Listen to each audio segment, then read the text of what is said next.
Welcome to Fearless with Jason Whitlock. I am Jason Whitlock, your host.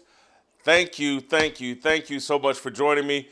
We have, what is today? Today's Wednesday. It's hump day. We have a lot in store today. LeBron James, he's back. He's also Luka Dončić's booty call. He's his side piece, and he did a good job last night being the side piece as the Lakers blow out. They score 140 points, I think, against the Utah Jazz. Started kind of slow, and then everybody kind of found their way. We'll talk about that here in a second with Jay Skapinac and Paul Burkhardt. You know, those guys love the NBA. I watched the first quarter of last night's game, and then I dozed off and fell asleep. Just keeping it real. That's why I'm bringing these experts in and these guys that watched the whole deal. But I liked – it was weird seeing LeBron in that role, but I halfway kind of liked it. And I come out of the results of that once again saying, hey, man, LeBron better be careful about just wanting out of L.A. Because that team has a lot of potential. We'll also talk with Skap and Paul about Cooper Flagg. And maybe there's a second great white hope in the NBA in Kon Knueppel, his Duke teammate, who I'm going to say right now, we'll get Skap and Paul's reaction to this, but Kon Knueppel is the Rookie of the Year right now.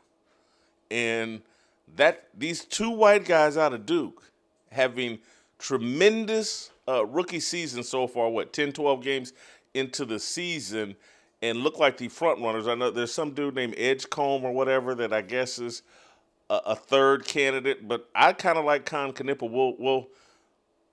We got two American-born white players dominating in their rookie years, or showing spark signs of life. And then I also want to talk with these guys about the Detroit Pistons. They're 13-2. Are we buying them? They're the only seemingly good team in the East. So we'll start with some basketball talk. I'll let those guys go, and then I'll talk some more basketball a little bit. Patrick Beverley's in trouble.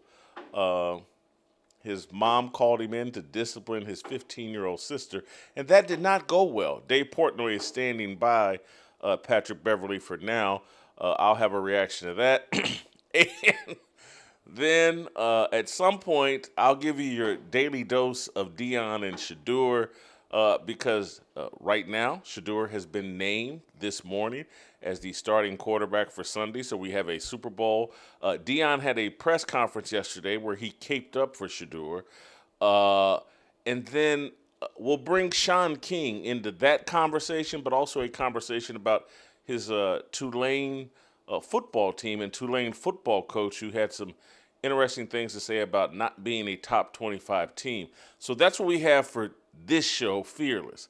We also have a good show planned for Harmony, and that'll happen around 11:30, 11:35-ish, and you'll want to flip over to the Harmony channel. Have you seen the video of the Chicago elementary school students, that attacked and beat up a pregnant mother?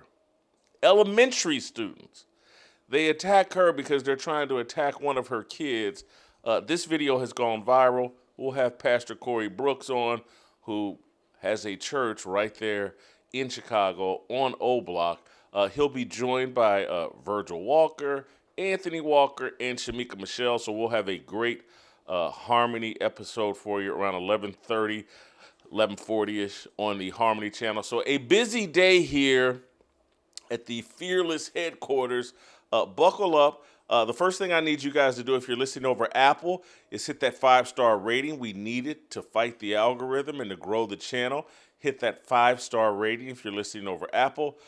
The second thing I need you to do, and it's really the first thing I need you to do, is thank our friends at Preborn that are along for the ride and along for the journey and are powering our journey here at Fearless.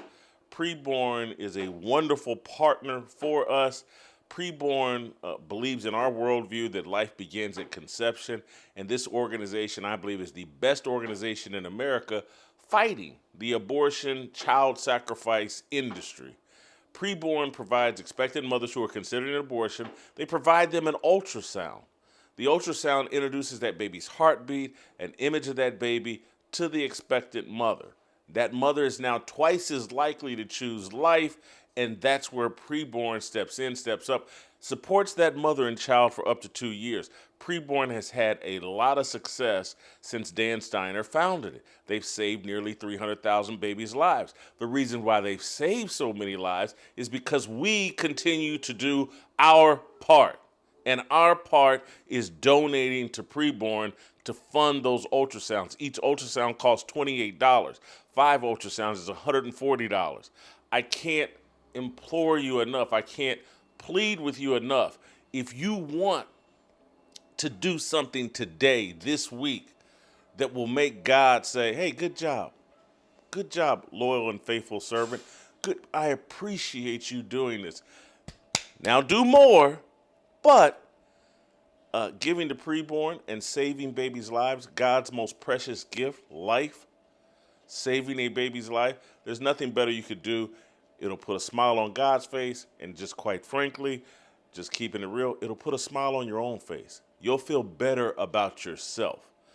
So there's 2 ways to give. You can dial pound 250, say the keyword baby. That's pound 250, keyword baby. Or give the way that I prefer to give, because again, I'm just keeping it real. I want a little credit here. Give it preborn.com/fearless. That's preborn.com/fearless. Whether it's monthly, it's a one-time gift, it all goes towards saving babies' lives. It's going to make you feel good, but more than anything, it'll let God know, like, okay, this guy's trying to help me out. I appreciate that. All right, so let's get into today's show. Let's bring in Skap and Paul. The Lakers win last night over the Utah Jazz, score 140 points. LeBron James looked very comfortable in his side piece, booty call role, scored 11 points last night. He did what Luka asked him to do. Hey, LeBron, we need you to do this. We need you to do that. I thought he looked very comfortable. Jay, what did you see? Yeah, I thought LeBron did. He did exactly what he had to do in game 1. Now, Jason, can he continue to do that as the season goes on? Again, I'm still, highly speculative, I think it is at this point. I just don't see it. Last night, not only was Luka Dončić the main guy, but Austin Reeves, who's been great all season long when he's gotten the opportunity. He had 26 points as well, and he only got 11 shots last night, by the way. So Austin Reeves, 26 points on 7 of 11. Jason, what if I were to tell you that DeAndre Ayton, former number 1 overall pick, he had 20 points and 14 rebounds. LeBron James only took 7 shots. He scored only 11 points. Is this guy going to be okay rolling it out for the next 3-4 months straight as the 3rd or 4th scoring option? I just don't know. Like, he's okay in limited minutes last night. He's okay. He had the long layoff. They're playing a bad Utah Jazz team. So I think, the verdict is not in yet, Jason. The jury is still out. Night 1, so far so good. But they didn't really overwhelm me from a defensive standpoint, which, I'll turn it back over to you and Paul right now, but I think that's my primary concern with the Lakers moving forward is defensively. And they gave up 71 points at halftime to the lowly Utah Jazz.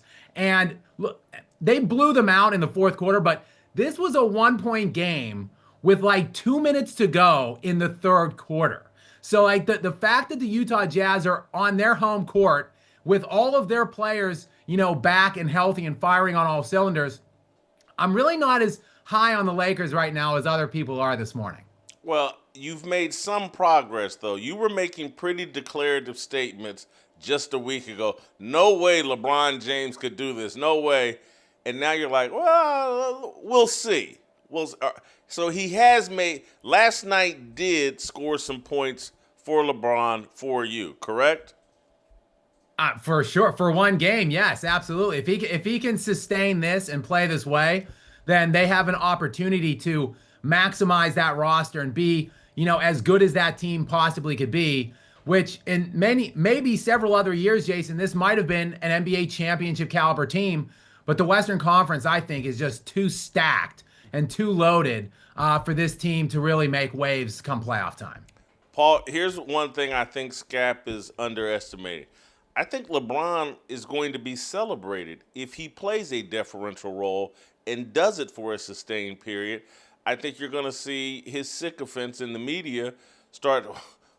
Michael Jordan could never do this. He could never subvert his ego. Look at Michael Jordan, even in Last Dance. It was his ego on display. LeBron James, all he cares about is his team and his teammates. And here's the greatest player of all time, the greatest scorer of all time, doing what's best for the team. I think once that song starts playing, LeBron's going to dance to it. Paul? That's a great point, Jason. I could totally see that being the narrative here. It's a way to rescue him from the wolves, so to say. I could totally see that. I agree a lot with what Jay said. This is one game that we saw him do this. And not only was he third or fourth fiddle, I didn't watch the game last night, but I watched the full clip highlights of every play this morning, 20 minutes worth. And it stuck out to me as an NBA All-Star game in terms of everyone standing around and everyone parting the Red Seas to let everyone do exactly what they want. 266 points last night. As Jay said, 140 to the Jazz. What I saw last night from the Los Angeles Lakers was more alarming than anything that I've seen in basketball for a while. Folks, this is not going to work, Jay and Jason. This is not going to work. Luka cannot play defense. Austin Reeves won't be able to play defense. Ayton is soft. And LeBron floated around last night. I'll give him a little bit of leeway in that it's a long layoff, first game back. You know, you don't expect him to rev it up in game 12 or 13 or whatever it is. But he was literally standing around all night long. No box out, no nothing. And I don't expect that to change too much. I think he's just going to float around. When they play a team like OKC or when they play somebody where it really matters, Houston, OKC, these guys like Steven Adams and Sengun and Lou Dortz and these type of guys, they're going to lock them up. And then teams that can score more than Lauri Markkanen and Keontae George, they're going to struggle and they will get outscored over and over and over. This is a very flawed team that wears yellow jerseys, that's located in Hollywood, that has some star power names on it. But I think it's all going to catch up as we see this play out. I think Jay and Scap just switched roles here in bodies. That's the kind of attack I expected to hear from you, Scap. Well, and I was alluding to it. Paul kind of picked up my baton on the defense. Look, the defensive issues with this team. Hold on, Paul. Let me tell you what Scap just said. I was going to say all that, but what he really means is I didn't have the balls that Paul had, so I held off. And now that Paul has let his drop, I'll drop mine. Go ahead, Scap. Well, I did, Jason, allude to the defensive issues in my little opening monologue there, which is going to be their undoing. Look, last year, the Denver Nuggets, after they fired Michael Malone with 4 games left in the regular season, they were an atrocious defense. They were the 21st. They ended up being the 21st net rated defense to qualify for the playoffs. That was the worst defense in the NBA to get in. In the postseason under Adelman, after they made the change, the Nuggets actually defended, which is why they got into that 7th game against the Oklahoma City Thunder. And now they've picked right up where they left off. They were floating around number 2 or number 3 net rated defense all season until last game when they got worked by Chicago. Denver slipped to the 5th net rated defense this year. But that is how you have to attack this current NBA, especially the Western Conference. You have to be elite defensively. Oklahoma City is one of the best net rated defenses this century. In my estimation, they are the best defense this century. I put them above that Boston Celtics, that 2008 Boston Celtics team. I put them maybe even slightly above that Detroit Pistons team from 2004. That is how good this team is defensively in Oklahoma City. And you have to somewhat rise to their level of defense if you want to have any shot at beating them. I think Houston can do it. Denver's trying to figure out a way how to do it. The Lakers will never be able to do it with this roster that they have. Luka Dončić is a subpar to below average defender. Austin Reeves is too. And LeBron James, who had elite, flashes of defense in his past, has been an undeniable liability on that end for at least a decade straight now. They're just not going to be able to get it done in the postseason. There's no way. Scap's back. Let me Scap is back. Let me throw some fuel on both of you all's fire. And Scap, I can't believe you're leaving it to me to make this point. I'm just one game and you started backpedaling on LeBron James. Now I got to play the bad guy. I want you to look at LeBron's timing here. His sciatica is cured, or he can now play, and they open with Utah. They get 5 days off, and then they play Utah again. Then they play the LA Clippers. Then they play the Dallas Mavericks. Then they play the Pelicans. Then the Suns. Then Toronto. Then Boston. Philly. Utah. Clippers again. Suns. They don't have a test. They're going to probably go on a nice little run here, and we're going to get to Christmas Day before there's a real test when they play Kevin Durant and the Houston Rockets. The timing of this couldn't be better. And maybe it's not just LeBron that factored into this timing. Maybe LeBron on this run, this 10, 12 game run, can actually build up some trade value. Anyway, your thoughts, I'll let you follow first, Paul, go first, Paul. Just that the timing and the schedule that they're facing could mask some of these problems that you're alluding to. Another great point, Jason. And Thank you. That's what I do here, but go ahead, continue. I could see people sometimes, Paul, mistake and think that Scap is the star of the show when he comes on. I'm glad you recognize who the true star is here. Go ahead, Paul. Got you. I could see them trying to elevate his trade value in that regard. He made an interesting comment the other day where he says, I'm positionless. It goes back to my high school days. My coach always said that. And he said, I could play for any team in the world at any position. And I felt like that was a message. I really did, because why would you say that? If you've been out for as long as you've been out and you're supportive of your team, why would you make such a comment? Because you're LeBron James and you say a lot of dumb things? If you were all in with the Lakers and going for your fifth ring, and who knows what would happen after that. I know the Lakers have said they don't want him, or basically have alluded to that they don't want him past this year, but it's almost as if he left the door open for that.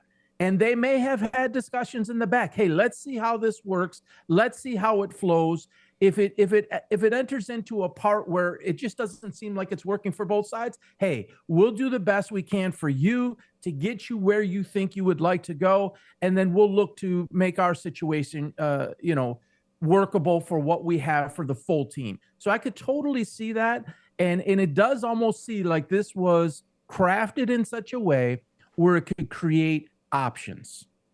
Yeah, they're playing in the Wild Wild West. And now they're they picked a stretch of games where they don't face anybody in the Wild Wild West. They picked a particular stretch of games that will make it very easy for LeBron to look pretty good. Scap? Yeah, I mean, great point. Their schedule is absolutely cakewalk city for the next pretty much month. So, yeah, they're going to run their record up. But, Jason, even with running that record up, they're probably not going to get much above where they're at right now, which is the 4 seed. I mean, there are 3 historical level teams right now in the Western Conference with Oklahoma City, Houston, and Denver. I mean, what if I were to tell you, Jason, that Nikola Jokic, who is probably a top 10 talent all time, is in his peak, which might possibly be a top 2 peak ever, where the separation between he and the next best player is wider than any time in NBA history outside of Michael Jordan's 90s reign. Now, imagine that guy's team is only probably the 3rd best team in his own conference.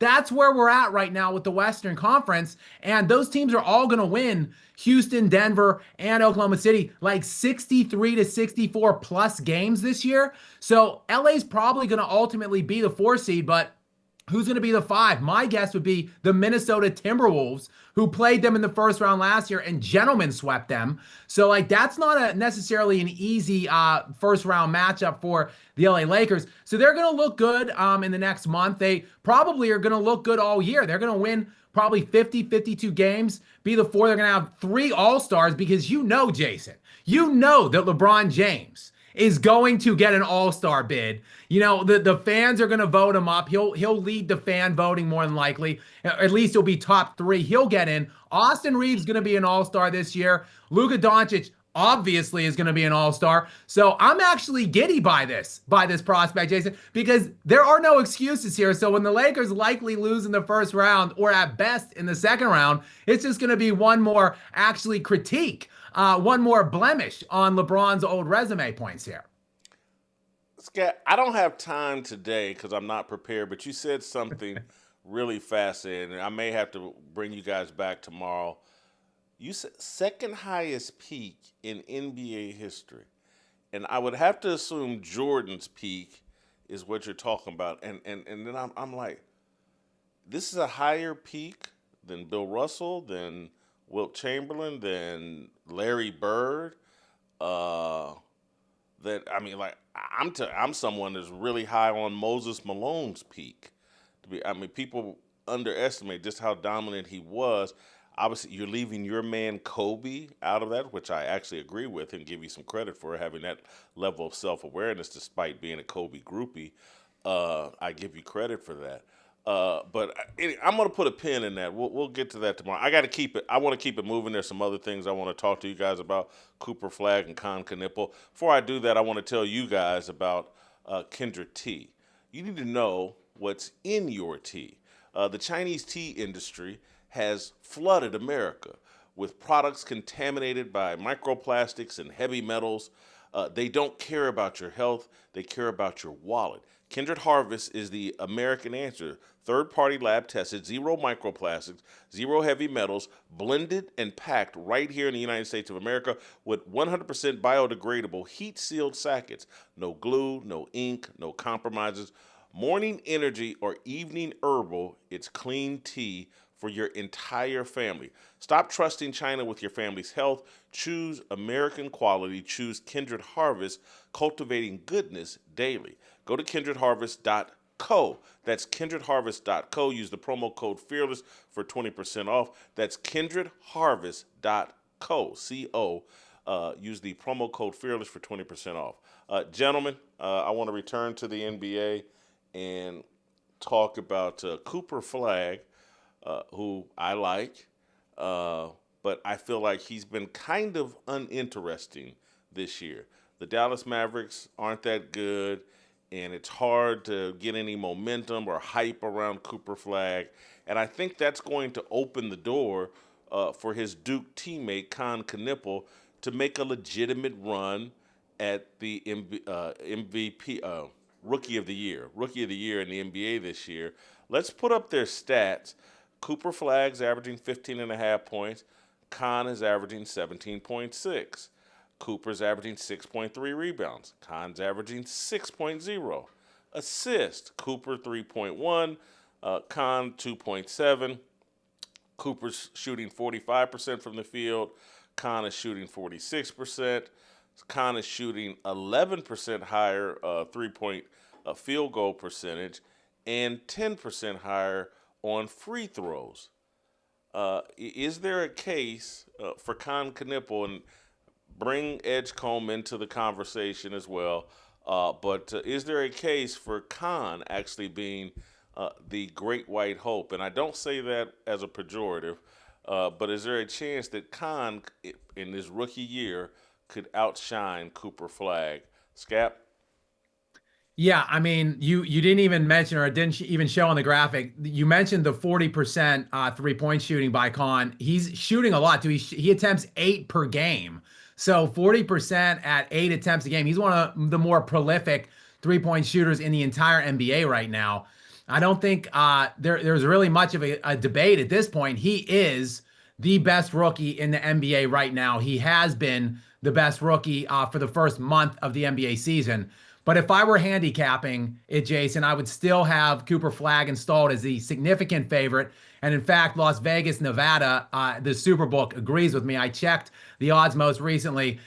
Cooper Flagg is still the overwhelming favorite. He's minus 110 as I sit here this morning to win Rookie of the Year. And for those of your audience, Jason, who aren't degenerate gamblers like myself, the closer you get to a zero, the more like probable or the more likely you are to win. So he's under zero. He's in the negatives. And Kon, his former Duke teammate, is like plus 400. He's actually second right now in odds above VJ Edgecombe, who I think Edgecombe's going to be in the race the whole way, Jason, because he's pretty flashy. He shoots about 15 times a game. He's got opportunities. And the 76ers are kind of competitive. They're better than people think.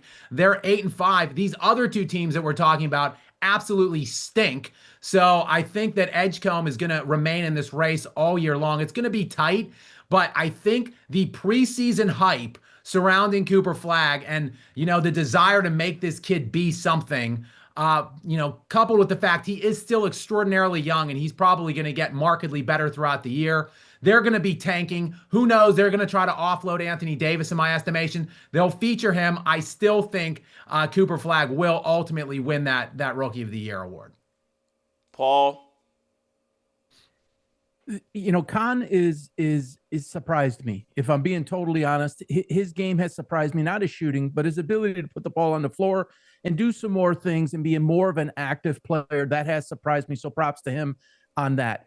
What I would say, though, as much as that, it is a credit to, and this is hard for me to say, but LaMelo Ball makes a huge difference over there as a distributor.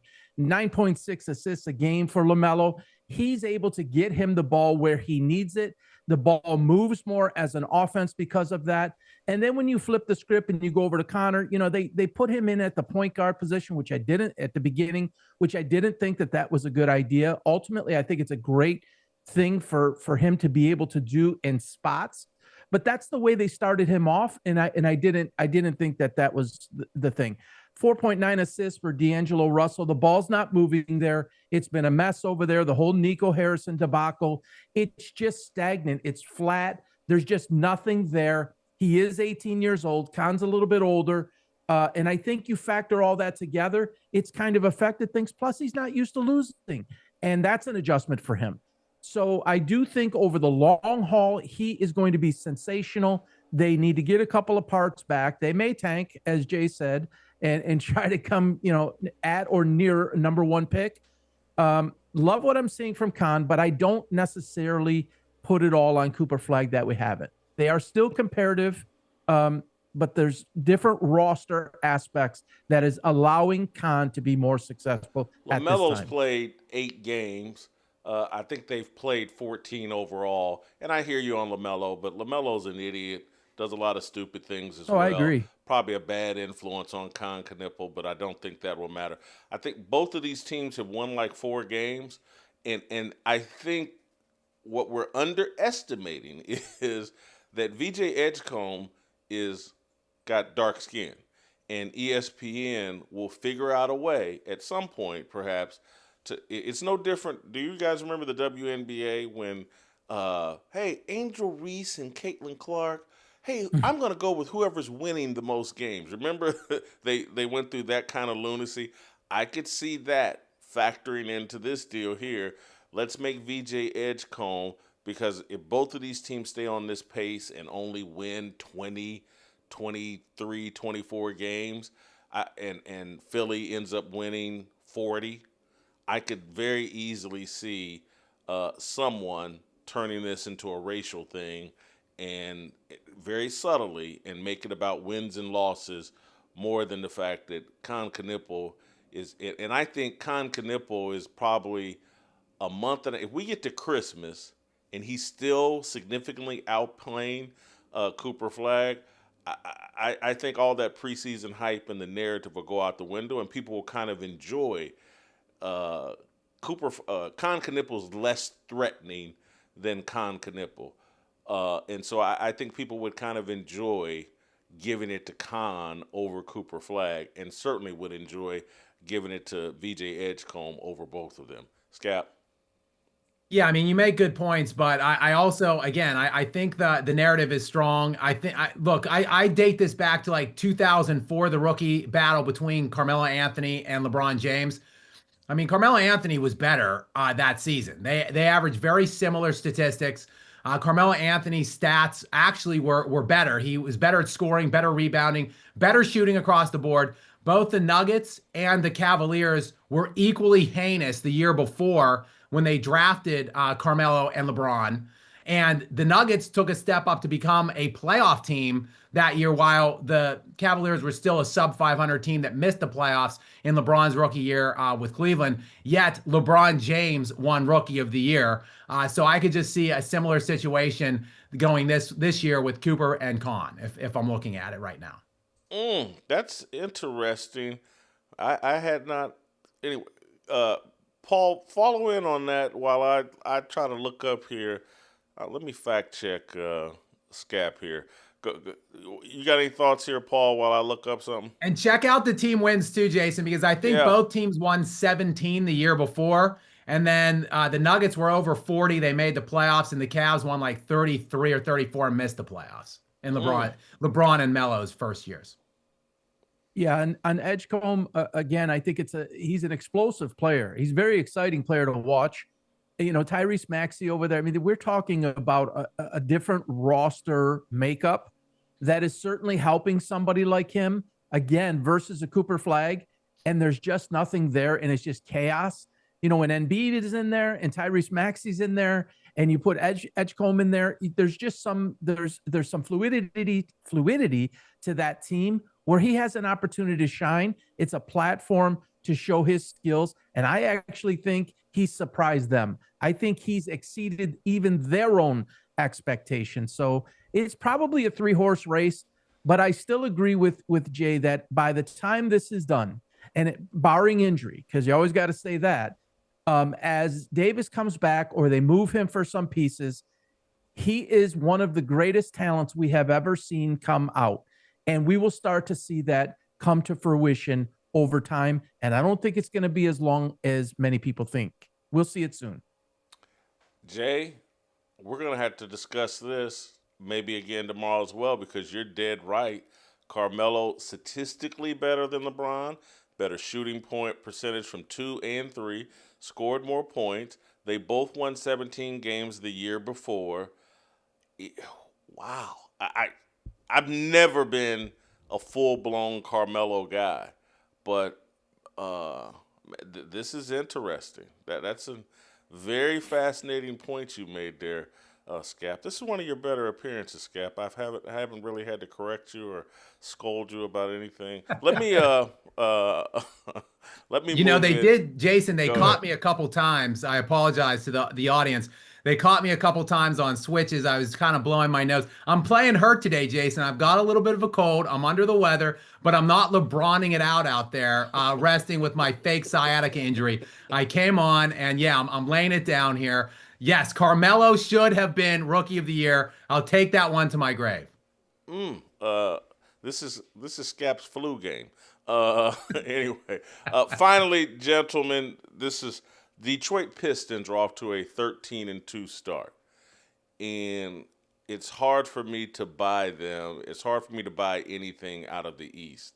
But 13-2, it's JB Bickerstaff and the Pistons. Oh, Paul, that's right. You're a Pistons fan. Should we be buying? Should we be buying the Pistons? Or maybe they're better than the Pacers were a year ago. That doesn't. I don't know if that makes them a threat to win the title, but what should we make of the 13-2 Detroit Pistons? Born and raised in Detroit. Come on now, Detroit basketball. This is real. I'm telling you, this is real. Tom Gores, the owner of the Pistons, got it wrong several times on the GM, and those GMs got it wrong on the coaches. Trajan Langdon is one of the finest director of they don't even call him the GM. It's director of basketball operations, and it serves that role as well. It's the same role that Joe Dumars served.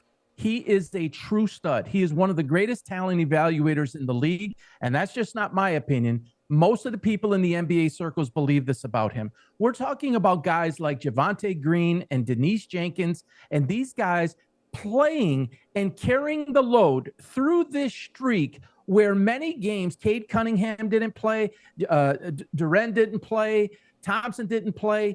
I mean, you're talking almost basically the entire starting five is out, and they're putting in all of these pieces. And JB is a stud. It's basically, to give a football analogy in Detroit as well, Brad Holmes with Dad Campbell, it's the same thing here. He's got full buy-in to his system. They play great team ball.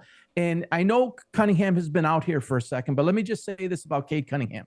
When he was drafted, #1 overall to the Pistons, I didn't like it. I felt he was a floater in college, and it really bothered me as a coach. I was more of that aggressive, lay it on the line type of guy. And then last year, at the end of the year, I made videos and I said he's playing deferral basketball.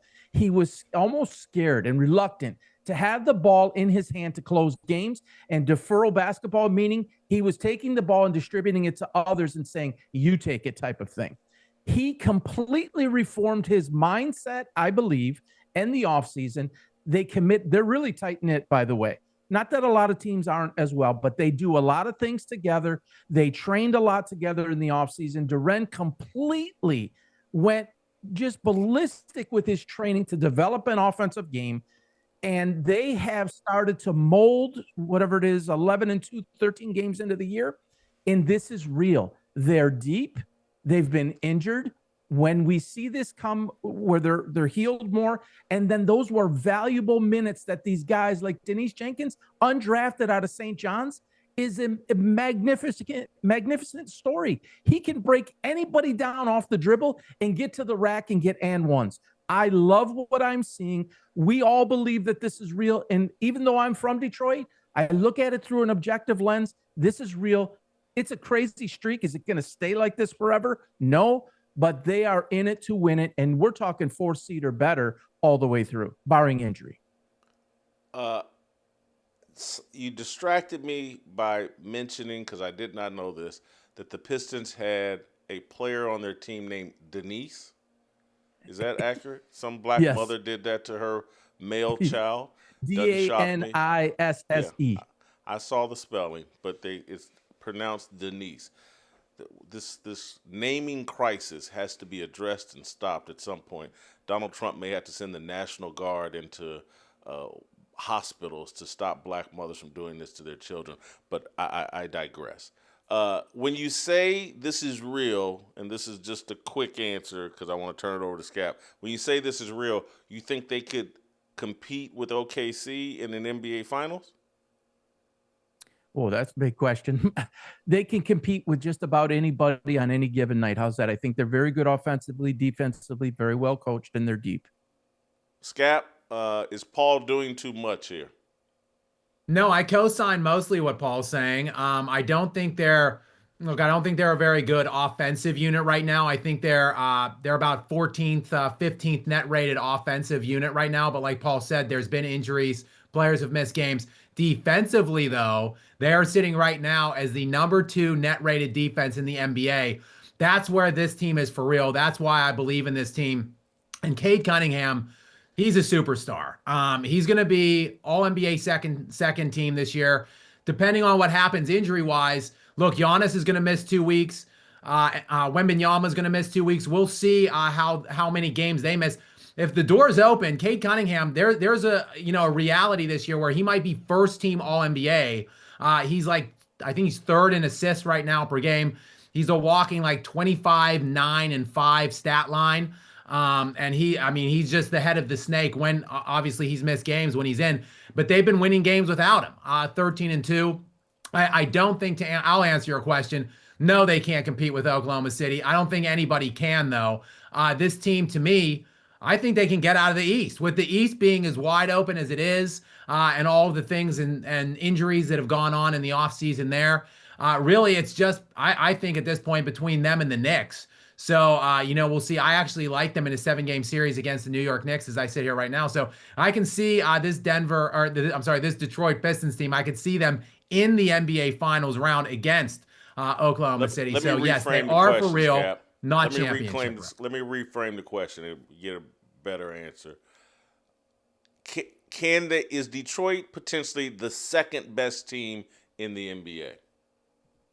To me, if you're asking me, no. I think To In me, the NBA. the three best teams in the NBA are in the Western Conference. They're Oklahoma City by a large margin. Like Oklahoma City is substantially better than everybody else. And then to me, Houston is the next best team, and then the Denver Nuggets. Those are the three best teams in the NBA right now. Gotcha. All right, I agree. gentlemen.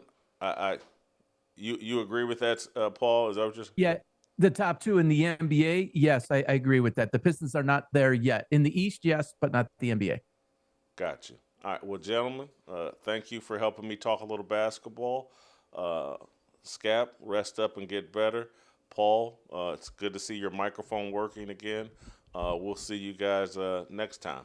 I'm going to keep it rolling just because, one, I got to save enough time for my daily dose of Deion and save room for Shaun King when he comes on. Shaun King, the former NFL quarterback, not Shaun King, the fake black person that pretends to be half black. Not that Shaun King. The real Shaun King is going to join us. And so I'm going to keep it rolling by moving into a brief discussion. I want to give my thoughts about Patrick Beverley and what's going on with Patrick Beverley, because I think it's important, not from a sports context, just from a life learning context. Patrick Beverley has been arrested for assaulting, punching his 15-year-old sister and squeezing her neck. And these are serious charges. Dave Portnoy, Pat Beverley does podcasting on Barstool. Dave Portnoy is sticking with Patrick Beverley. He's not riding out on him. He's sticking with him. Let's play the clip of Portnoy. I believe we have a clip of Portnoy showing a little bit of support for Patrick Beverley. Let's play the clip. Pat Bev is still employed, obviously saw those charges, but we stick with our guys till there's a reason not to. And as I understand it now, yes, we will have Pat's back. Again, I trust what our people tell us. All right. I'm going to side with Portnoy and Barstool for remaining patient with Patrick Beverley. And here's why I think, based on the allegations and charges, clearly Patrick Beverley did something wrong here. I don't think there's any question about it. The reason why I'm sympathetic towards him, and this may be difficult, or maybe I'll get blasted for saying this, but too many black mothers, and as I understand this story right now today, Patrick Beverley's mother put him in harm's way. That her 15-year-old child and Pat's sister out on a date, out carousing, out doing something with an 18, 19-year-old boy, something that the mother was objecting to. Don't blame the mother for, hey, I don't want my 15-year-old daughter having sex with a 15-year-old boy or an 18 or 19-year-old boy. I get the mother's concern. But when you send your oldest male child in to correct his 15-year-old sister, you're sending your oldest male child into trouble, into harm's way. And this, even though Patrick Beverley's in his mid-30s, late 30s, I know he's a grown man.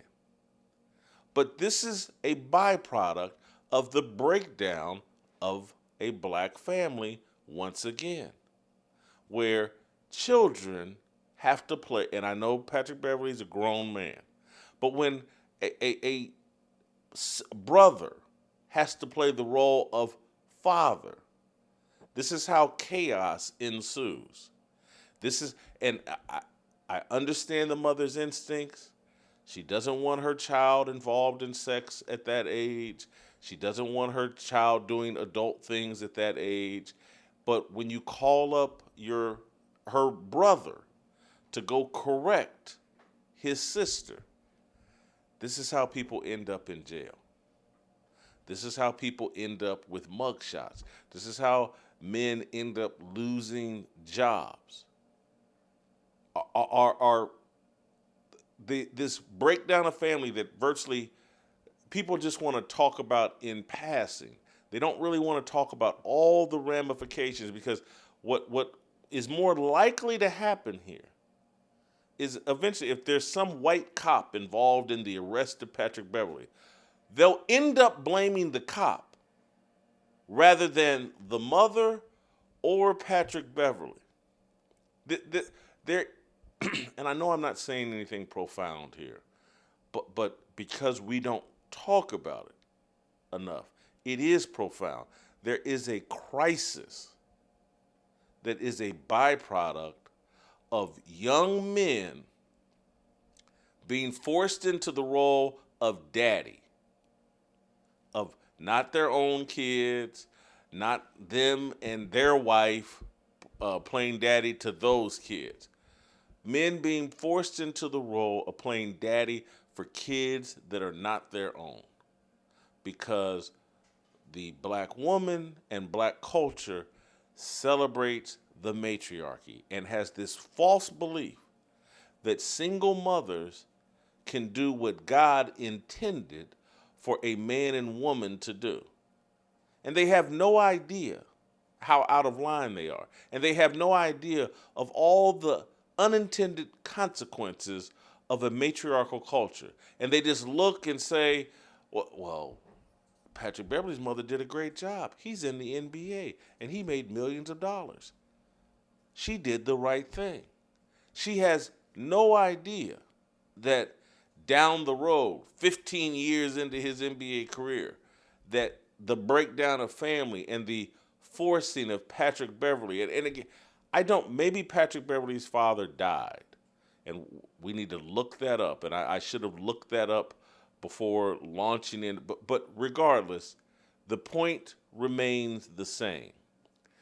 Jails are filled with black men who, under the direction of black women, have run out and tried to fix some problem, or run out and taken action based on a black woman's emotions rather than logic and reason and the right thing to do. And here's another example of it. Not exonerating Patrick Beverley. Not in any way. But I get it. And I've seen so many men caught up in behavior at the behest of the black woman that blows up in their face, and then they have to deal with the consequences. And let's take color out of it. But any of these women that have refused to submit to the patriarchy and run around and think they got it all figured out and they did everything right, they're a toxin and a poison. And they have no idea or no ability to accept the accountability of the consequences that have ensued because they want to be the leaders, because they want to be the shot callers. It's a mistake. All right, I'm going to take a short little commercial break here. And when I come back, I'm going to launch into my daily dose of Deion and Shedeur. And then at some point in that conversation, we'll bring Shaun King, the former NFL quarterback, former Tulane star. We'll bring him into the conversation. X.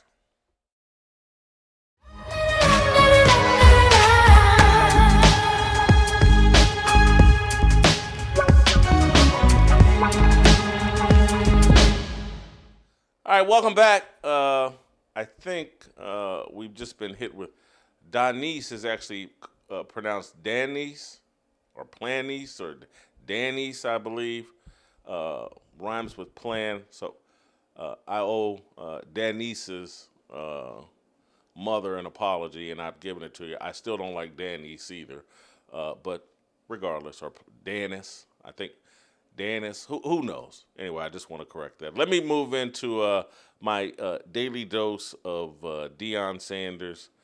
I want to start. Where do I want to start? One, Shedeur has been named the starter for the Cleveland Browns this Sunday. I believe the Browns just did that this morning.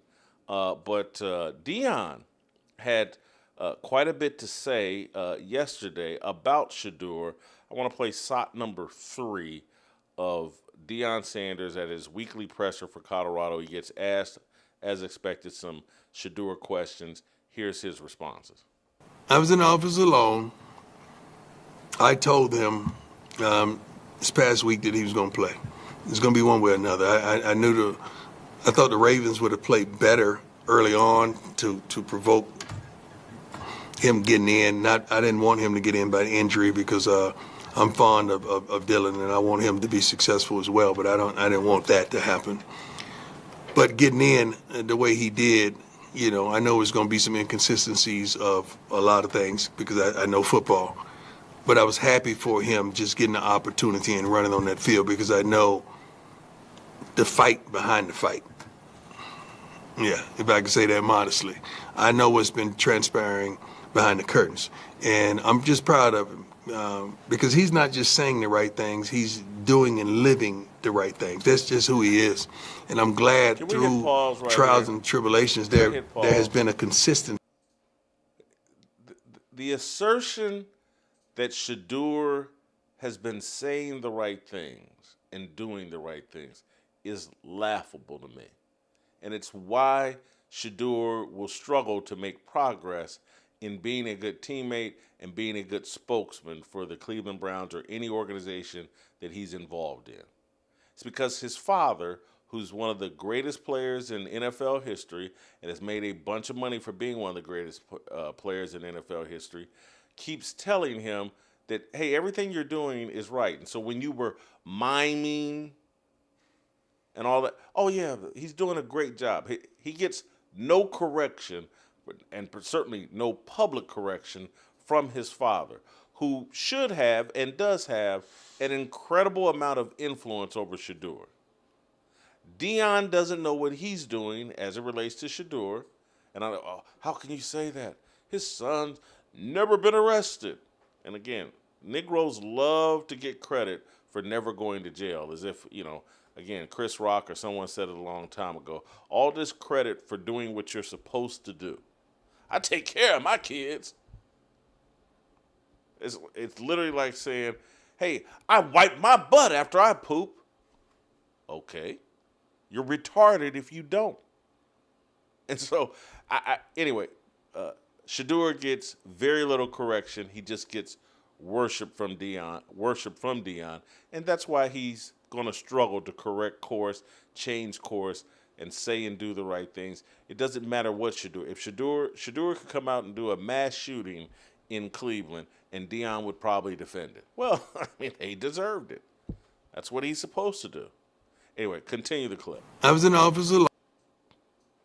We got him, and I know what I see, and I know some stuff behind the curtain. So I offer him not just on the field advice, off the field advice, life advice, because he's going through a lot right now. A lot of stuff is coming at him, and he's doing a great job. Thank God that God prepared him for everything he's dealing with. I mean, I think a lesser man would have crumbled, but he's been built for this, and who else is built for the adversity like he is, like going into the NFL. I don't think it's too many quarterbacks that are built like that for the adverse situations and not having the best of things to happen around him. I think we've always done that. We've never had the best of anything, you know.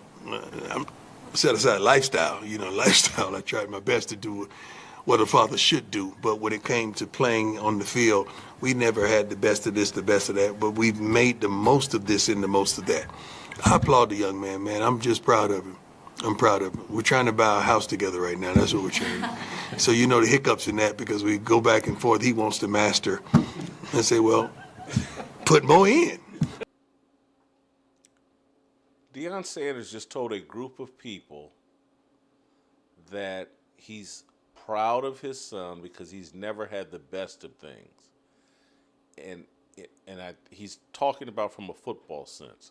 So I want you to understand that this is the Colorado football coach. He's representing the University of Colorado, and he's sending a message out to potential recruits.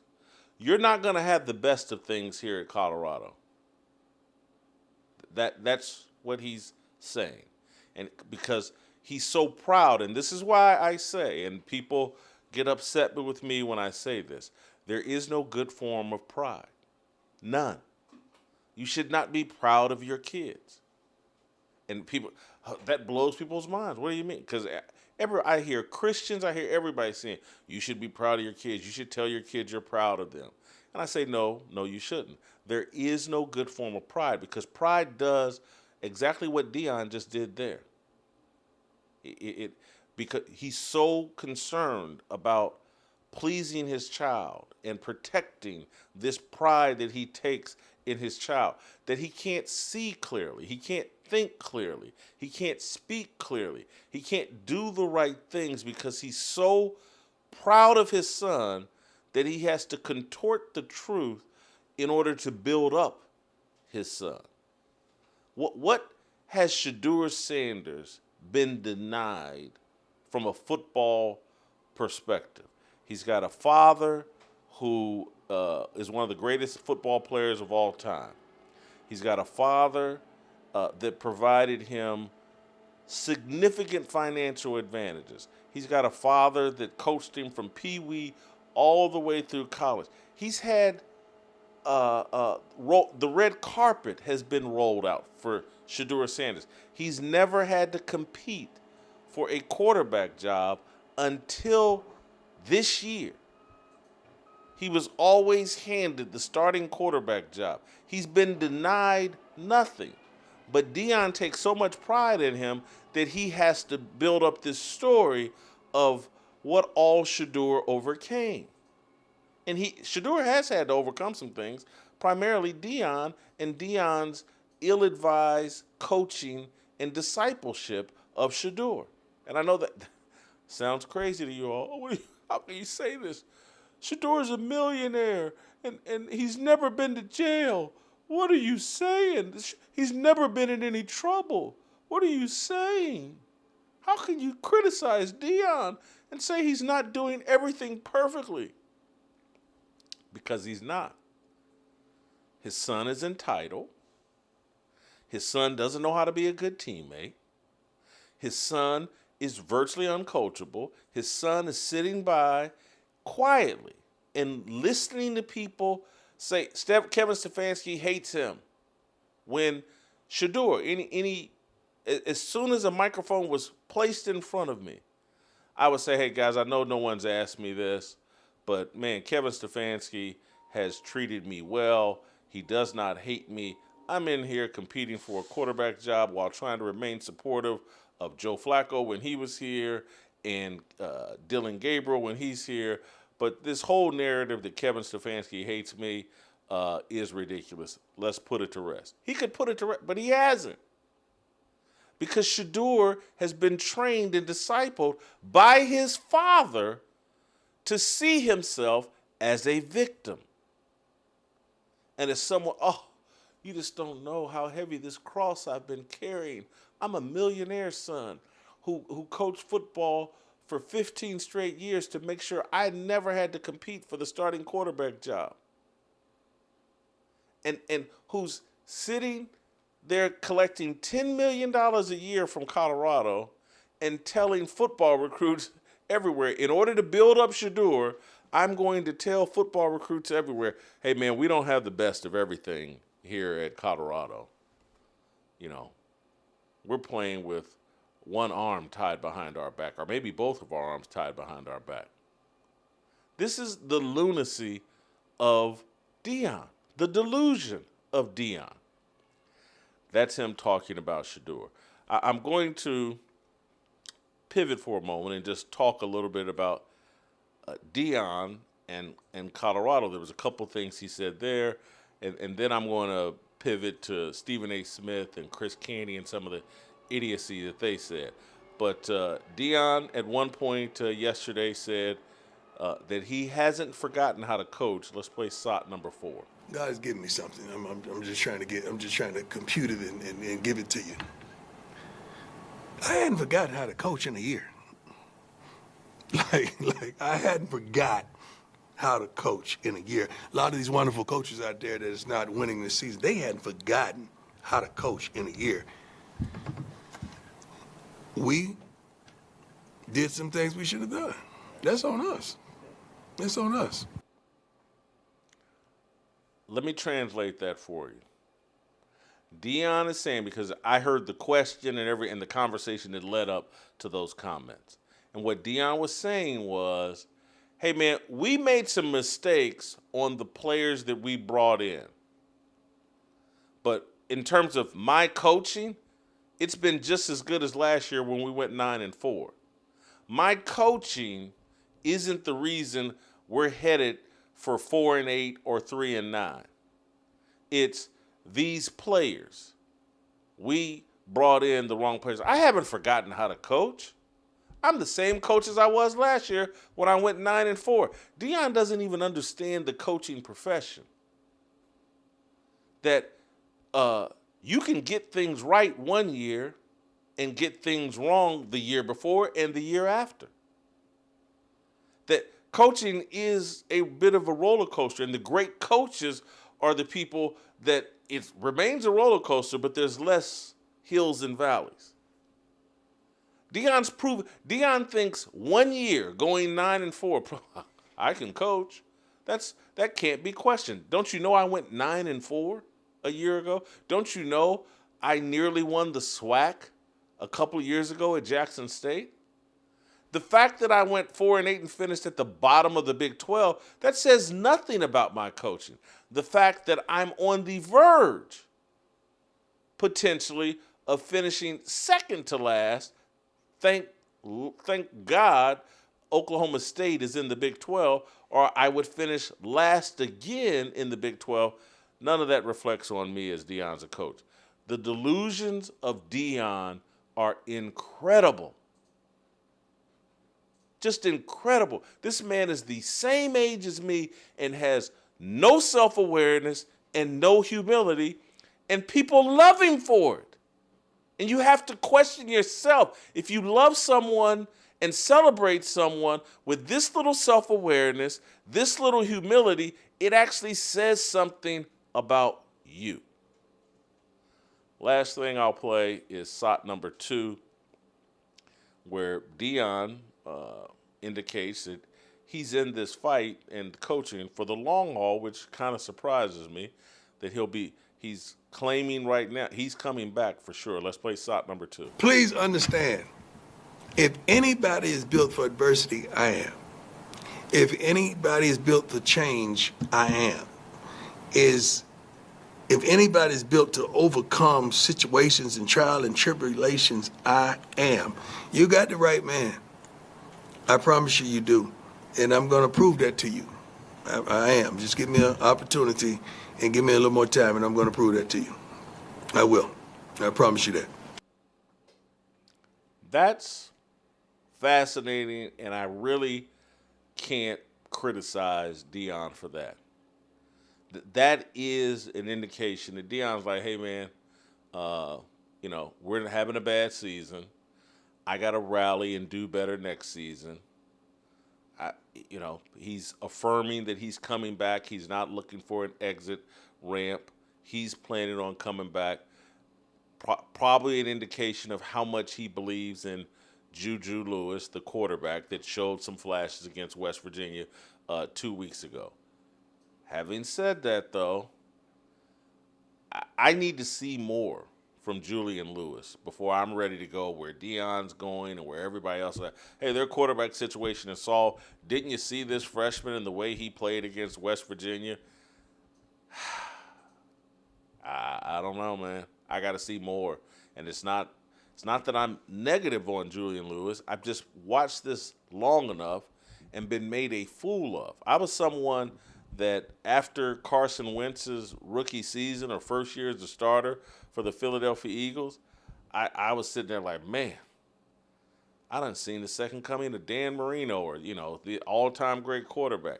And I can remember Eric Mangini saying to me on air, like, hey, man, pipe down. Slow your horses. This is this guy's first lap around the NFL. And Eric Mangini was 1,000% accurate. And Deion sitting after one game. When you went all year, whatever you were seeing in practice, whatever you saw in fall camp, made you as a coach and a coaching staff stay committed to Ryan Staub and what's the Sailor, I forget the black kid quarterback that they've been running out there most of the season. I can't remember. You stayed committed to that, and you had Julian Lewis on the bench, and now he plays one game against a very bad West Virginia team, and you think Caden Salter, I think is the guy's name. You stay committed. Now all of a sudden, we got the answer at quarterback. You had questions about Julian Lewis all season, and now he shows some flashes in one game, and now you're all in. Pipe down. Slow your horses. All right. I want to switch up to Stephen A. Smith and Chris Canty and circle back to Shedeur Sanders, Caden Salter, and circle back to Shedeur Sanders as a segue and setup for I think Shaun King is going to join us here any second. I want to start with SOT number 3 as they sit and talk about Shedeur Sanders and put all the blame on Kevin Stefanski. Let's play SOT 3. When you say that people are engaging in conspiracies in terms of, you know what, they don't want him to succeed, something's wrong. Kevin Stefanski is a 2-time coach of the year. And in the interest of full disclosure, I root for him because a friend of mine is his daddy, Ed Stefanski, a longtime NBA executive who I've known for decades, who's a great man and has always been wonderful to me. That's his son. I don't root against Kevin Stefanski. I root for him because of his daddy. And I'm here to tell you something. Something ain't right. Something smells. Now, if it ain't him, it's somebody else. But from my understanding, you got an offensive coordinator and a head coach that ain't necessarily sold on Shedeur Sanders. You got a general manager who has more faith in him and wants him to succeed. We're not going to get into the one or whatever because I'm not here to determine or legislate what's in people's hearts, okay? They might see something and they might not believe in him. From a football perspective, I got that part. What I'm saying is, where Kevin Stefanski loses me, you're a 2-time coach of the year, 2020, 2023. We know you can coach. We know you know what you're doing. How does a quarterback go out there in a game like that and look that ill-prepared? Yeah. How does that happen? See, that's where I push back on you to some degree in terms of something's not right. Because we could say a lot of things about Kevin Stefanski. We can't say he don't have his teams prepared. We can't say that he doesn't. Like, if you don't have the talent, you don't have the talent. Well, he doesn't have his team prepared because you don't have the backup quarterback prepared. That's what I'm saying. Yeah. That's 1,000%. My point. That's my point. My point is that's not an error he would make. He's too wise. He's too knowledgeable. Yeah. How could you put you're going, listen, I know your point about 2 rookies. Yeah. I got that part. And you want Dillon Gabriel to get all the reps he can. I got that. But like you said, nothing is precluding you from extending. You understand what I'm saying? And whatever reps are necessary to make sure. Because this is what Dillon Gabriel is undersized. You're going up against the Baltimore Ravens. Yeah. You know one hit could take him out. This is football. Yeah. You can't, you know it's entirely possible and plausible that you can see that backup who you had as a rookie as your QB too. Yeah. And you give him no prep? None. Kevin Stefanski, 2-time coach of the year? Yeah. With Schwartz, come on, man. That's hard to comprehend. Yeah. That makes no sense. So here's what's transpired in the sports media led by the worldwide leader, ESPN. They're the worldwide leader in sports. They're supposed to set the example for everybody else. And here's the example that they've set, is that you'll have a football conversation and you'll put 2 guys on there that have had long NFL careers, have played football their entire life. Jeff Saturday, Chris Canty. Played football at the highest level for their entire life.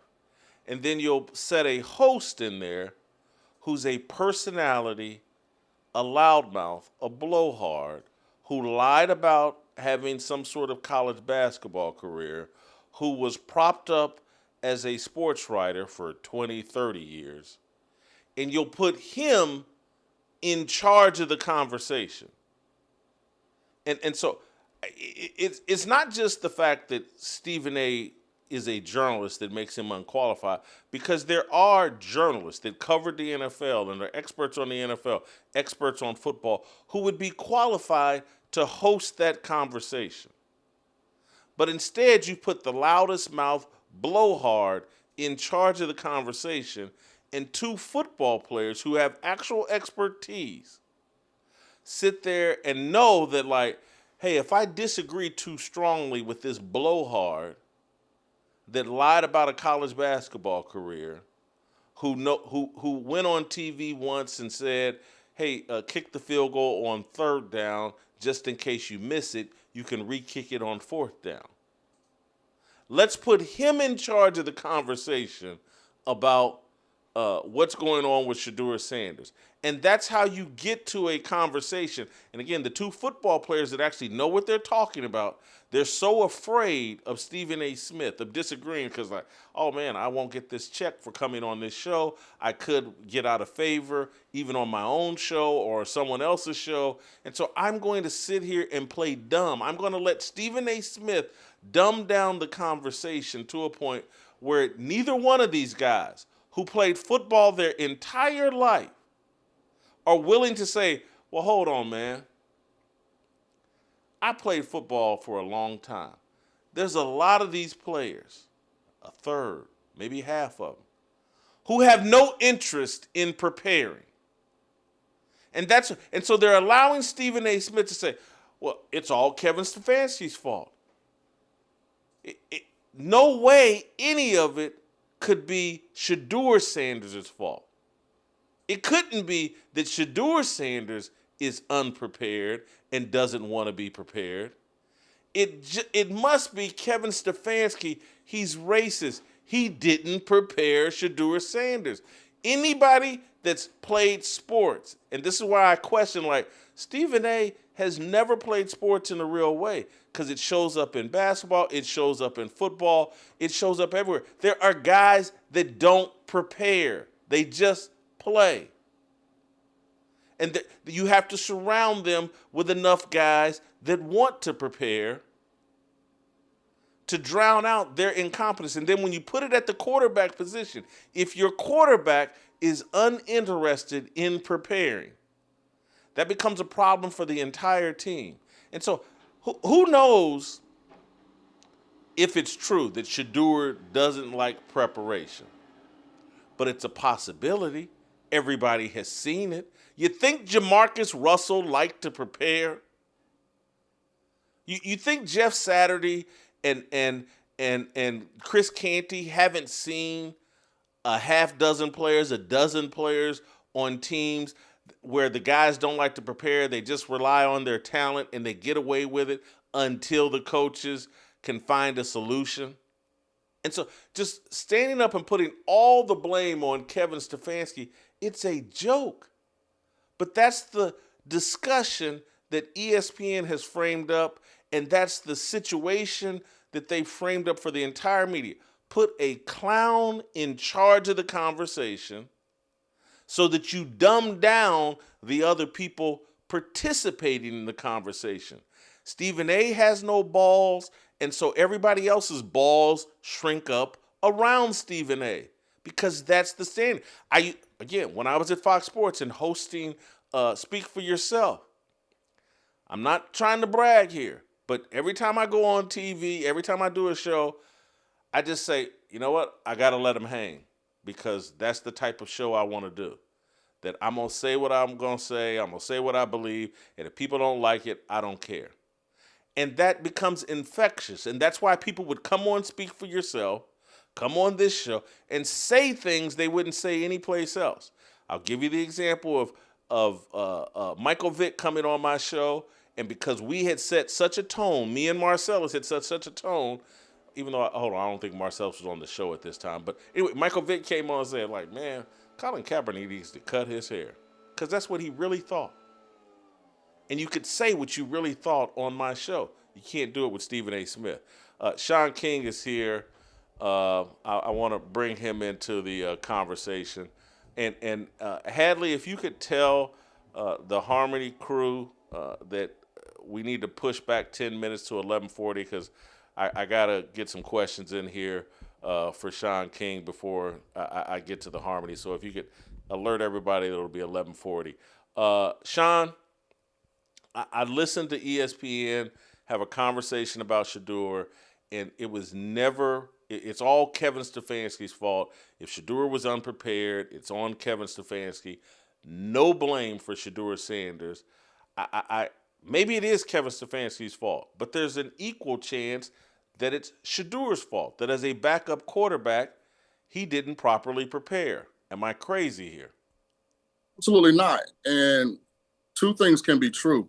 And I think what's interesting is the people that support Shedeur at the highest level think they are enhancing his opportunity by placing blame elsewhere when really they're doing more harm than good.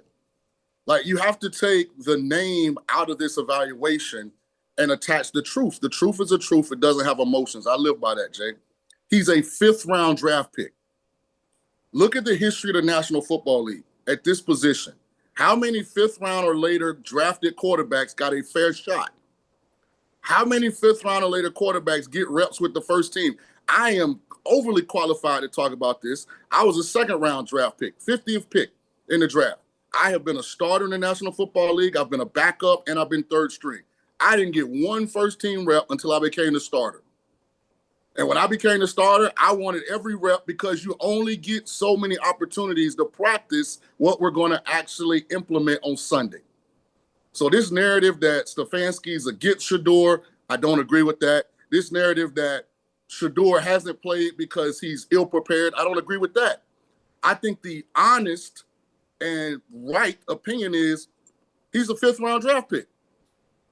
He's not top NIL earner in college football at Colorado right now. He's not coached by his father. He's not a 1st-round draft pick. He's not a 2nd-round draft pick. He's a 5th-round draft pick.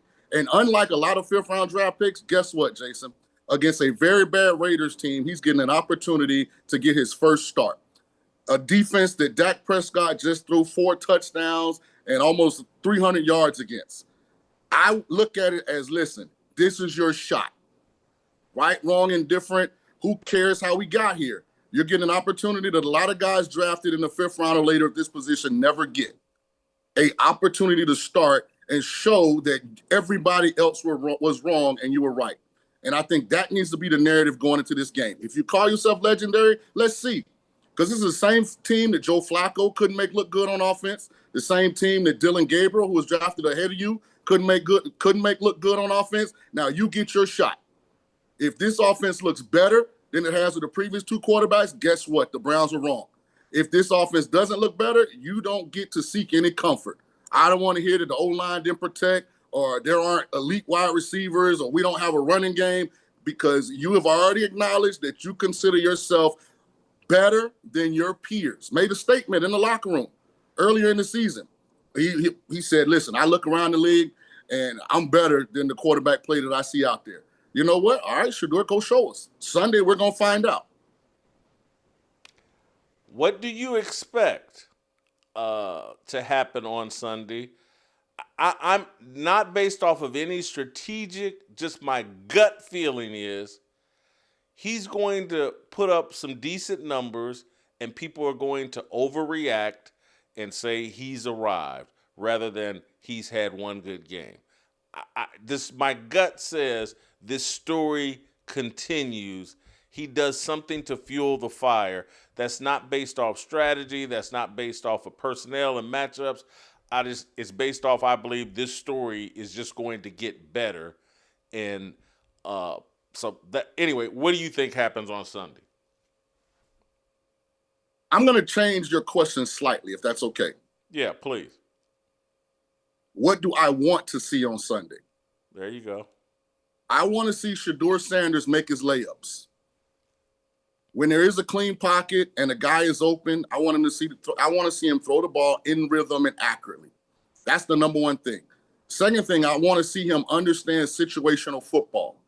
Meaning, if Stefanski or Tommy Rees, who I think is calling the plays now, calls an aggressive play on 1st and 10, and there's a pass protection breakdown, throw the ball away. Don't take a 12-yard sack. On 3rd and 8, if you're trying to make something happen, I get it, because we're trying to pick up a first down. If we don't get it, we got to punt anyway. Like, those are the nuanced little things that I'm going to be looking for in this game. Can he effectively operate the offense within the guidelines of the system? And ultimately, if they get on the plane, they go back to Cleveland, and he made enough plays for them to win, I think that's a win for Shedeur. The other thing, I'll add this to your want to. I want to see him throughout the game, and particularly in the post game, carry himself like a leader and a true starting quarterback. I've never seen what I saw this last week when he enters the game and he's egging the fans on like he's Hulk Hogan entering a WWE wrestling event. I don't want to see any of that. I want to see some humility. I want to see some, I'm about this business. I'm not playing to the crowd. And then post game, I want him to make it through an entire 15-minute question and answer session without saying one thing that's a slight or one thing that's off. I want to see him carry himself like a leader and a starting quarterback in the NFL. So here's what's interesting about this, and I'm fascinated by what your response is going to be. I want the same thing, but I'm 48. You're a little older than me. We're 58. both black men. The reason we desire that from him is because the sustainability increases exponentially if that's how he presents himself. But what if somebody asks you to change? Like, you've been in multiple places, and you just said one of the reasons that maybe you aren't still there is because of your inability to acquiesce to what people wanted. You stood on the truth and what your real opinion was, even if it was unliked or unreceived, because that's what you really believe. So I battle a little bit with this because I think that's actually who Shedeur really is. I don't think that's who he needs to be, but I think that's who he really is. So my message to him would be, if you're going to do that, then the expectation is extremely high. If you want to be the guy, every time you get a first down, you run 10 yards, every time something good goes on, you throw your watch up in the air, that's fine. But now you can't ever seek comfort. You can't say the O-line didn't block. You can't say, my bad, we didn't get it done. Like, the grading scale is on a higher curve when you present yourself like that. So for selfish reasons, because I am a former black quarterback in the National Football League, and I know what the league is looking for and wants and desires from that position, from how you represent yourself, which is a representation of the organization, I want him to just play football. Because that's the one position in all the sports. If you play it at a high level, you're going to become a superstar. You don't need the extras. You don't need the additives. You don't have to put anything else in the drink. And so I'm with you. I agree 100%. That's what I want to see. But I want to hear your opinion. What's different between me and you wanting him to change and people wanting you to change throughout your career in this business? Well, I've had to change, and not for business purposes, but, part of me, anybody that knows me and from back in the days, I used to put a D at the end of it. I loved to cuss. Loved it. I used MF as a term of endearment. The way a lot of people say the N-word and call it a term of endearment, that's how I was with MF. I loved to sit in a strip club until closing time. Or if I left early, it's because I had talked someone into leaving early with me. Loved it. I was out of line. It was retardation on my part. Many of the things that I loved and thought made me special. I loved, with a D, hip-hop music.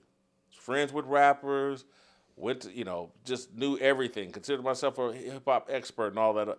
There are things I had to figure out about myself that were defeating me and stopping me from reaching my full potential as a human being, stopping me from being in an alignment with Jesus Christ, who I said I served.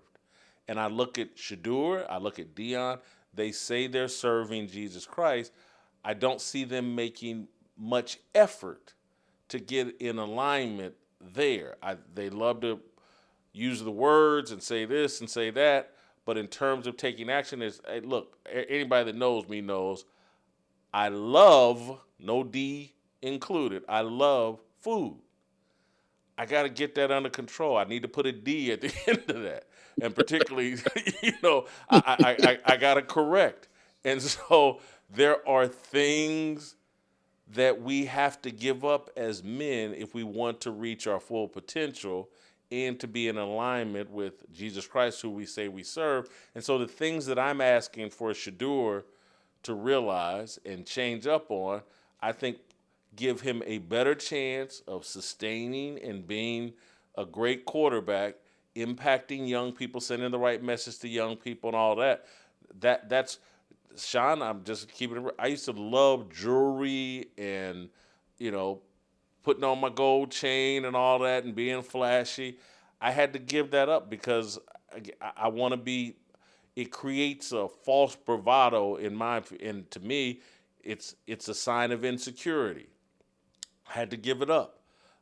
So that's what I would say. There's many things that have changed about me as I've tried to get in alignment with God, and I'm trying to be, the things I'm asking from Shedeur, criticizing Shedeur about, are about getting him in alignment for long-term success and just being a better representation of the faith that he says he has.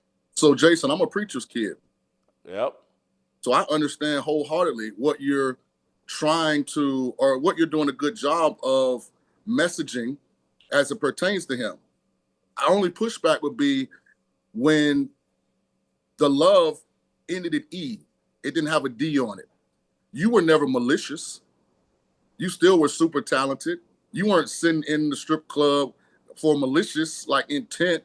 You weren't doing any of that stuff maliciously. It just was where you were in your life. You still were talented as a journalist. You still were opinionated as a broadcaster. You still were you. You just had matured and grown. There were people around you, I'm sure, that said, Whitlock, come on, man. And you listen sometime, you don't listen all the time. My thing is he's in that same growth apparatus that we were. And so I give him some grace, even though I disagree with the way that they have moved. I still accept it, and I just hope that he understands that because of the representation that they put out there, he's not going to get patience. He's not going to get grace from anybody that just is that's not blindly following him. And that's the position he's put himself in. But I get your messaging, and I understand where it comes from. My messaging is aligned in the same way when it comes to him. But at the same time, he's young. I don't think he's doing it maliciously. I think he's doing what he thinks is right. Now he's got to put up or shut up. And Sunday may be the only concert he gets to perform in. Fair or unfair. That's how this league goes when you're a fifth round or later drafted guy. Here's what I would say to that, Shaun, is there are mistakes that I made from not growing up fast enough, not submitting early enough, that those mistakes can haunt you for Facts. a long time. And I sit here today, you're married with 4 kids. I'm single with no kids. And it's because of the stupidity that I was doing in my 20s and 30s, the habits that I developed that I've been trying to shake so that I actually could. It's like, I look at my college football career. I was an idiot like Shedeur. I was probably the most uncoachable player at Ball State. And that's why I only lettered 2 years. I only played 2 years. The first 2 years, I was a total retard and in total rebellion. I thought I was better than Ball State. I wasn't humble enough to see the blessing in Ball State, blah, blah, blah.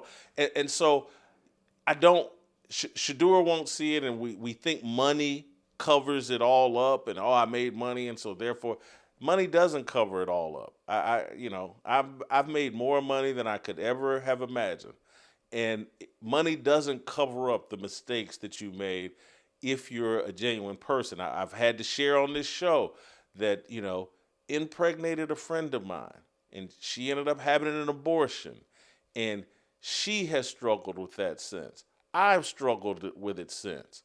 There's just all these mistakes that people are trying to share with young people. You ain't got to make all the mistakes I made, and you could, if you want to, you could. Shedeur, I don't think he's got this kind of talent, but who knows? Maybe he does. But it's like these things that he's doing are preventing him from following in Tom Brady's footsteps, because he thinks he's got the same kind of talent as Tom Brady or Patrick Mahomes and all this. And I'm trying to hey, man, Mahomes, Brady, they weren't doing what you were doing. They weren't carrying themselves the way you're carrying yourself. Patrick Mahomes has expressed nothing but appreciation for sitting behind Alex Smith and everything that Alex Smith taught him. A lot of humility. So that's what. Final thing, and you go ahead. We may not get to the Tulane coach. Go ahead. First of all, shout out to Warren Central, because you were a baller back at Warren Central in the Nap Town. Yeah. Let's do this. What if I said we're using Shedeur's name, Jason, but we're talking to all the young quarterbacks that look like Shedeur that are coming behind him?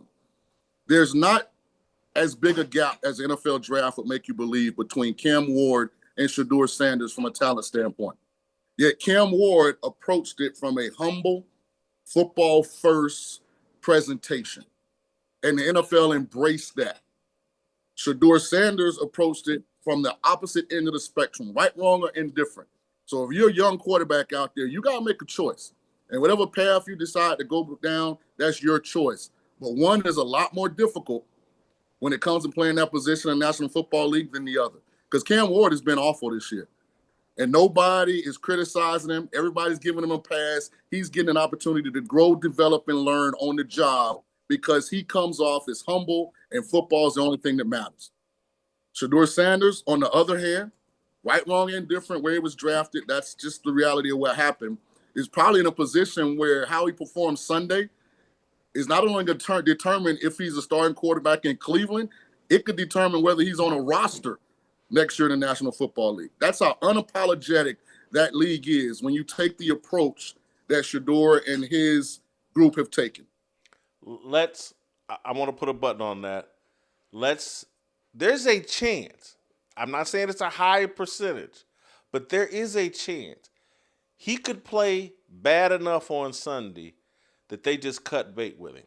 That they just say, wow, you know what? The noise and all the conversation around him is too much for what we just saw on Sunday. Because the last time we saw him take significant snaps, other than last week, was in that preseason game, and he was horrible there.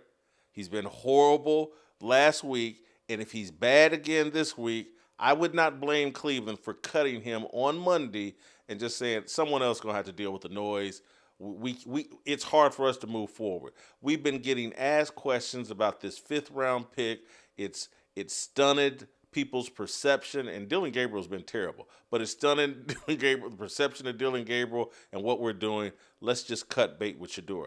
This literally could be his last shot with Cleveland. I could see a scenario he plays poor enough that they have to cut him on Monday or Tuesday. I don't think they would cut him just because they only have him, Bailey Zappi, and Dylan Gabriel. But I'll say this, it would justify Kevin Stefanski not going to him earlier. And I don't know that that's necessarily fair in a guy's first start, but he's backed himself into his own corner. His support base, if you're listening, this is what trying to say Kevin Stefanski sabotaging the kid, and the NFL's gotten together, all 32 owners, and said we're not going to draft him because his dad, all of that is what has put him in this position where in his first opportunity, he's got to be legendary or else. And so hopefully he goes out and balls out. I really hope he does. I really hope he does. But we're going to find out Sunday. And listen, it's better to be humble. What do they call it? Under promise and over deliver is the way it was said to me. Shaun, thank you so much. Hopefully we can do this again. That was tremendous. I got to go because I promised a conversation on the Harmony channel here in 3 minutes, and we're going to live up to that. We'll be over there in 3-4 minutes tops with Pastor Corey Brooks, Anthony Walker, Virgil Walker, and Shamika Michelle. That's it, and that's all for us today on Fearless. We'll see you next time.